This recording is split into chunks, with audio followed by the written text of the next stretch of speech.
It says Trump says Iran is on life support, right? And there is one thing nobody is talking about in regards to Iran. And I want to know if you've read any of this stuff here, Tom, while I go through it. Do you know when people think about where we get internet from? Do you know 97% of the internet that we use, to upwards of 99%, is it satellites or is it underwater? Cable. It's cable. And cable is where? Underwater. Underwater. 97% underwater. You know how many thousand miles? There's 750,000 miles of cable underwater. Each mile to build these is between $400,000 to $1.1 million to create each mile of this. So go 750,000 miles of cable. Okay, what the hell does this have to do with anything? If you want to pull up these cables, Rob, on what they look like, the underwater cables for internet, and if you go to that one right there, go to that one right there. Can you, no, the one, that's what it looks like, just so you know, but go to the fourth image, right there. Can you make that bigger? Okay, this is what Iran just figured out. You see all these cables where they're going through? 60%. Go zoom in a little bit more. That's a pretty shitty quality picture, but we'll do the best with it, Rob. Zoom in a little bit more to India. Do you see that bottom left, like right in the middle of India, that zero dot right there? Go a little bit higher to show you which one it is. Go right there. Go down a little bit with that arrow, Rob. Can you put it right to the left? Right there. That one right there is Mumbai. 60% of India's internet comes from Mumbai and the cables that go through there. Two of the connections of these cables go through where? Strait of Hormuz. So Iran has realized, wait a minute, if this collapse, by the way, $10 trillion a day is going through that cable. And they figured out and they said, oh, you guys want to play ball, so guess what we want to do? They've not just been asking about the $2 million per ships that come through a day from Strait of Hormuz, which is 2 million times 60 ships is what? $120 million a day times 30 days. That's a lot of money for these guys to be making, right? If you think about, is it 2 million times 60, $120 million, right? Yeah. They're not only asking for that because they want to say, we want to control Strait of Hormuz.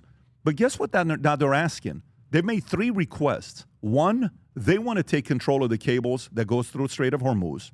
2, the entire, if it breaks and fixes, you can't use any other company except for Iran to be able to fix the cable. So they want the business to go through them.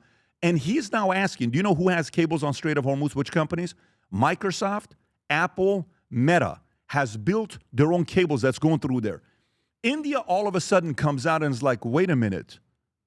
We cannot, because Iran's like, hey, we found out about these cables. If you guys mess with it, because back in the days, what China knew how to do is, even Russia trained on this.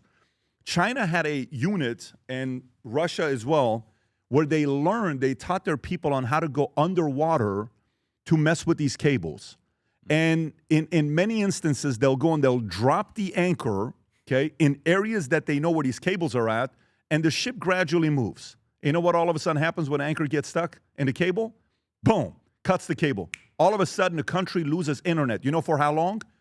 A long time, because it's not like you call AAA and somebody comes and fixes it within 20, 30 minutes. You know how long it takes to fix these things? Months. Weeks to months to fix them. And if India is now being threatened by this, India is now making a phone call and saying, hey, these Iranians, we thought they were dumb. Apparently, they're not done with the IRGC. Not only do they want to mess with this, but now they're talking about they're going to mess with the cables. If they mess with the cables, guess who's going to be impacted by this economically? Everybody. The whole world. The whole world. And is there a country that is famous for saying things like death upon America capable of messing with these cables if you really push them to the corner? Oh, yeah. Probably yes. So now this leads to you thinking about one of two things. Does the Strait of Hormuz impact the West more, or does it impact China, India, Russia more? Who does the Strait of Hormuz impact negatively most? More us or China and Russia? China, Russia. Okay, beautiful. So if it's China or Russia, don't you think this will be a conversation that they're going to be having? Because we're not at a point with the satellite. Oh, we're going to go, internet's coming from the satellite like Starlink. You know how long it takes to fix those things? Yeah. Long time to fix it. Internet is underwater, and Iran just brought, can you pull up the story, Rob? They just brought this up a week ago. You've not even heard about the story until about a week ago when Iran said, here's what we want with these cables. So whoever's given this intel to them, is that it? Yeah, there you go. Look at this. Look at this. Iranian state media proposes charging international companies a fee to use fiber optic cables in the Strait of Hormuz, go a little bit lower. Iran's semi-official international agency as a could start tsunami. It says change Iran. So they ask for 3 different things, which they're getting. And you're starting to see this is becoming a topic. So I wonder if this will be another one of those things that they'll talk about. Because if they all of a sudden get reckless and they mess with this, the world is going to be saying, hey, we got to stop, specifically India. So India will be in the middle saying, well, U.S., listen, we kind of got to finish this war because we can't get anything. And the U.S. is going to be like, nope. Number one priority for us is making sure those guys don't have a nuclear weapon.